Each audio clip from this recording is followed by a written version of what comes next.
la liberté aux élus locaux. La parole est à Madame Maryse Lebranchu, ministre de la Réforme de l'État, de la décentralisation et de la fonction publique. Oui, merci Monsieur le Président, Mesdames et Messieurs les députés, Monsieur le député Fromentin, je ne vous vois plus. Dans le projet de métropole, il ne vous a pas échappé que le gouvernement a accompagné d'abord les propositions du syndicat Paris Métropole en essayant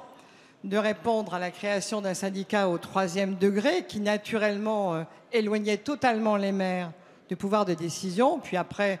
un certain nombre de discussions, nous sommes arrivés à un établissement public intercommunal.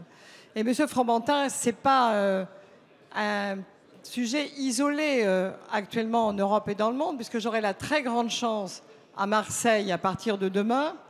de recevoir le rapport de l'OCDE et de le commenter en présence de 30 maires de grandes villes de l'OCDE, de 20 ministres, rapport qui montre que sur l'aire urbaine de Aix-Marseille-Provence, nous avons énormément d'atouts, mais qu'il nous manquait un outil institutionnel. Et dans le projet de loi qui arrive le 10 décembre devant votre Assemblée, effectivement, 3 grandes métropoles, Paris, Lyon et Marseille, ont un statut particulier,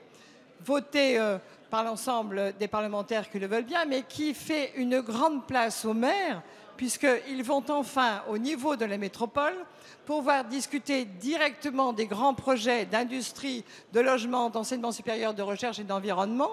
gardant au niveau des conseils des territoires l'ensemble des tâches de la proximité. Et grâce à ces grands outils, Monsieur Fromentin, nous aurons enfin, en particulier pour le Grand Paris, où je vous rappelle, le Premier ministre et Cécile Duflot ont répondu tout de suite au Grand Paris Express qui traînait depuis si longtemps. Ils vont pouvoir enfin régler les grandes questions de logement, d'activité économique, avec